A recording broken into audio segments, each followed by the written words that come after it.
حضرت ذوالقرنین رضی اللہ تعالیٰ عنہ، اللہ تعالیٰ نے انہیں زمین میں اقتدار دیا تھا۔ 4 لوگ دنیا میں ایسے ہو چکے ہیں جنہیں اللہ تبارک و تعالیٰ نے پوری دنیا میں اقتدار دیا، ایک وقت میں پوری دنیا کا ایک ہی بادشاہ۔ 2 مسلمان تھے، 2 کافر۔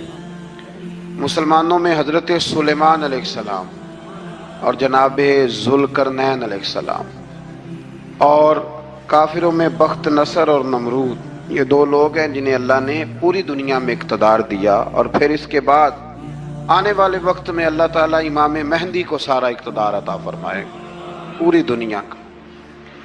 حضرت ذوالقرنین کے بارے میں 2 روایات ہیں، ایک تو یہ ہے کہ وہ نبی تھے اور ایک یہ ہے کہ نہیں وہ ولی تھے، لیکن مجھے حضرت مولا علی شیر خدا رضی اللہ تعالیٰ عنہ کا قول ملا ہے جس میں آپ نے فرمایا کہ نہیں وہ نبی نہیں تھے، تو اس لیے میرا نظریہ یہی ہے کہ وہ اللہ کے ایک نیک بندے تھے۔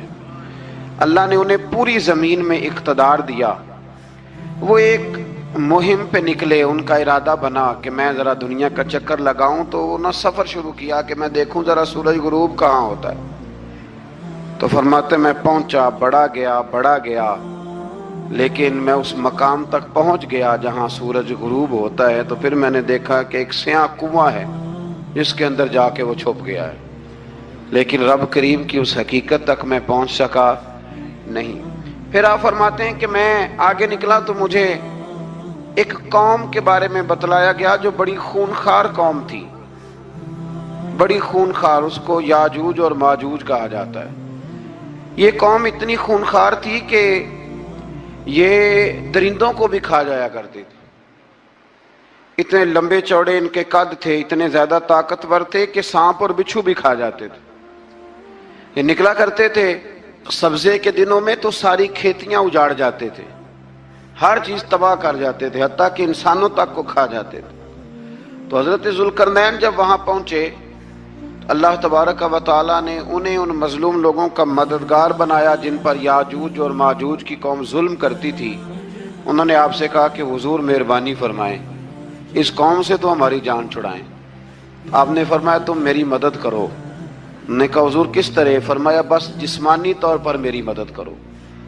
تو آپ نے پھر وہاں ایک دیوار بنائی، ایک دیوار لوہا کاٹ کر، سیسا پگھلا کر، پتھر ڈال کر ایک بڑی موٹی تازی دیوار بنائی، اور اتنی اونچی بنائی، اور پھر اس کے چاروں جانب آگ جلائی تاکہ وہ لوہا اس طرح پگھل جائے کہ وہ دیواروں کے ساتھ چپک جائے، تاکہ کوئی آدمی پیر رکھنا چاہے تو پیر رکھ کے اس پہ چڑھ نہ سکے۔ آپ نے وہ دیوار بنائی۔ اب اس قوم کا حال یہ ہوا کہ وہ اس کے اندر قید ہیں، وہ صبح جب اٹھتے ہیں تو اس کو توڑنا شروع کرتے ہیں، توڑتے رہتے ہیں، تو جب شام ہوتی ہے تو ان میں سے ہر روز ایک شخص کہتا ہے اتنی رہنے دو، باقی کل کریں گے۔ لیکن جب وہ سویرے اٹھتے ہیں تو اللہ تعالیٰ اس دیوار کو پھر سے مضبوط فرما دیتا ہے۔ نبی کریم علیہ السلام نے فرمایا قرب قیامت میں ایک وقت آئے گا، قیامت کے قریب جا کے ایک ٹائم ایسا آئے گا کہ اس مخلوق میں سے ہی ایک شخص پکارے گا اور پکار کے کہے گا کہ اب سو جاؤ انشاءاللہ۔ اللہ ان کی زبان پہ جاری کہے گا اب سو جاؤ اور سویرے انشاءاللہ یہیں سے شروع کریں گے۔ تو فرمایا وہ چونکہ انشاءاللہ کہیں گے تو پھر اللہ تبارک و تعالی اگلے دن اس دیوار کو وہیں پہ رکھے گا جہاں رات کو انہوں نے اسے چھوڑا تھا۔ اگلے دن وہ توڑیں گے تو دیوار ساری ٹوٹ جائے گی، اور پھر اللہ تبارک و تعالیٰ کا فضل ہوگا تو مسلمان کی طرف وہ بڑھیں گے، وہ قتل و غارت کریں گے، پھر سے وہی درندگی کریں گے، تو پھر حضرت عیسیٰ علیہ السلام ان کے لیے دعا کریں گے۔ تو دعا کا یہ حال ہوگا کہ ان کے وجود پر کچھ ایسی چیزیں برآمد ہوں گی جن کی وجہ سے وہ مر جائیں گے، ختم کر دیے جائیں گے، قیامت کے قریب جا کے وہ دوبارہ آئیں گے۔ اس کے بعد پھر اللہ تبارک و تعالیٰ نے سورہ کہف کی آخری آیات میں 7 سمندر اور ان جیسے اور بھی آ جائیں، فرمایا 7 سمندر ہوں اور ان جیسے اور بھی آ جائیں، اور مل کر وہ روشنائی بن جائیں تو میرے رب کے کلمات ختم ہونے سے پہلے سمندر ختم ہو جائیں گے۔ اور آخری آیت میں اللہ تعالیٰ نے فرمایا کہ اے رسول صلی اللہ تعالی علیہ وسلم آپ کہہ دیجئے کہ میں تمہاری طرح ہی ایک बशर हूँ, अना बशरुम मिसलकुम, मैं भी तुम्हारी तरह एक। अब मिसलकुम का बहुत सारे लोगों ने तर्जमा अपनी तरह का कर लिया है, हालांकि हुजूर सल्लल्लाहु ताला अलैहि वसल्लम ने फरमाया कि बशर होने में मैं तुम्हारी तरह हूँ, रसूल होने में तुम्हारी तरह नहीं, अल्लाह का हबीब होने में तुम्हारी तरह। और वो ये जो मैं कह रहा हूँ ना, नहीं, तो ये सही बुखारी के लफ्ज़ हैं। हुजूर ने फरमाया अय्युकुम मिसली, कौन है तुम में जो मेरी तरह हो, ये सही बुखारी के लफ्ज़ हैं। अल्लाह तबारक व तआला समझने की तौफीक अता फरमाए। फिर इससे आगे सूरह मरियम शुरू होती है। इस सूरत में अल्लाह तबारक व तआला ने हज़रत ज़करिया अलैहिस्सलाम का जिक्र फरमाया है कि वो लावलद थे और बुढ़ापे की उम्र को पहुंच चुके थे। उन्होंने अल्लाह ताला से औलाद की दुआ की जो इनका और आले याकूब का वारिस हो, तो अल्लाह ताला ने उन्हें बेटे की बिशारत अता फरमाई जिसका नाम उन्होंने याहया रखा, बल्कि ये नाम उन्होंने पहले से रख लिया था। ये याहया नाम उन्होंने पहले से रख लिया था। मुझे अब लोग किस सेंस में मसला पूछते हैं ये नहीं मुझे पता, लेकिन मुझसे एक दोस्त ने कुछ दिन पहले पूछा कि पैदाइश से पहले बच्चे का नाम रखना जायज़ है, तो मैंने उन्हें कहा कि हाँ, आप सूरह मरियम पढ़ेंगे तो आपका अंदाज़ा होगा कि हज़रत ज़करिया ने बेटे का नाम पहले ही रख दिया था, क्योंकि उन्हें यकीन कामिल था कि रब करीम मुझे बेटा ही अता फरमाएगा। तो हज़रत याहया अलैहिस्सलाम को अल्लाह ताला ने बचपन में ही नबुव्वत अता की और किताब दी। इनके औसाफ ये बयान किए कि वो पाकीज़ा और मुत्तकी थे, माँ बाप के साथ नेकी करने वाले थे और सरकश नहीं थे। इन पर सलाम हो जब वो पैदा हुए, और इन पर सलाम हो जब उनकी वफात हुई, और क़यामत के दिन जब उन्हें उठाया जाएगा। इससे मालूम हुआ कि नबी करीम अलैहिस्सलाम पर या किसी भी नबी पर सलाम भेजना और उस दिन पर सलाम भेजना जिस दिन अल्लाह ताला ने उन्हें पैदा फरमाया है, ये कुरान मजीद से साबित है। यानी आप ये कह सकते हैं कि जिस सुहानी घड़ी चमका तैबा का चाँद, उस दिल अफरोज साअत पे, दिल अफरोज साअत पे, तो ये ऐने कुरान मजीद है कि जिस दिन वो पैदा हुए उस दिन उन पर सलाम। अल्लाह ताला समझने की तौफीक अता फरमाए। फिर इससे आगे चलकर हजरत मरियम सलामुल्लाह अलैहा का जिक्र है कि उनके पास फरिश्ता आया। हम तीसरे पारे में भी उनका जिक्र पढ़ा है। फिर एक आधा और जगह पे भी इशारतन किनायतन उनका तज़किर आया कि उनके पास फरिश्ता इंसानी शक्ल में आया, और फरिश्ते ने आके कहा कि मैं आपको बेटे की बिशारत देने आया हूँ। कहने लगी मेरे पास कैसे बेटा आएगा, मुझे तो किसी मर्द ने छुआ ही नहीं। तो फरमाया रब ऐसे ही करता है जब वो किसी काम का इरादा फरमा लेता है। तो हज़रत मरियम के यहाँ अल्लाह तबारक व तआला ने हज़रत ईसा अलैहिस्सलाम की विलादत फरमाई। हज़रत ईसा बगैर बाप के पैदा हुए और हज़रत आदम अलैहिस्सलाम बगैर माँ बाप के पैदा हुए। तो ये अल्लाह की कुदरत की निशानी है।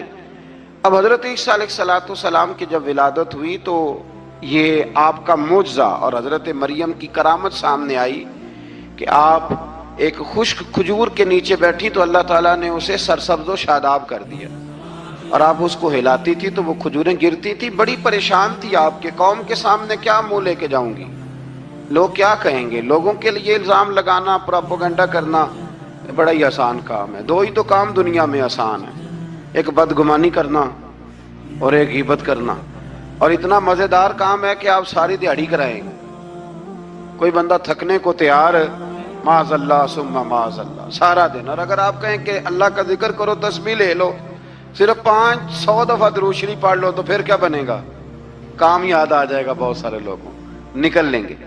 कभी कभी कुछ चीज़ें बड़ी याद रह जाती हैं। एक शायर ने एक शेर कहा था, मेरी थोड़ी सी शेरी ज़ौक़ है तो मुझे दिलचस्पी है, रह जाती हैं कुछ बातें ज़हन में। एक दफ़ा हमारे एक दोस्त के बारे में कुछ प्रोपेगेंडा होने लगा तो मैंने उन्हें एक शेर लिख के भेजा, मुझे याद था।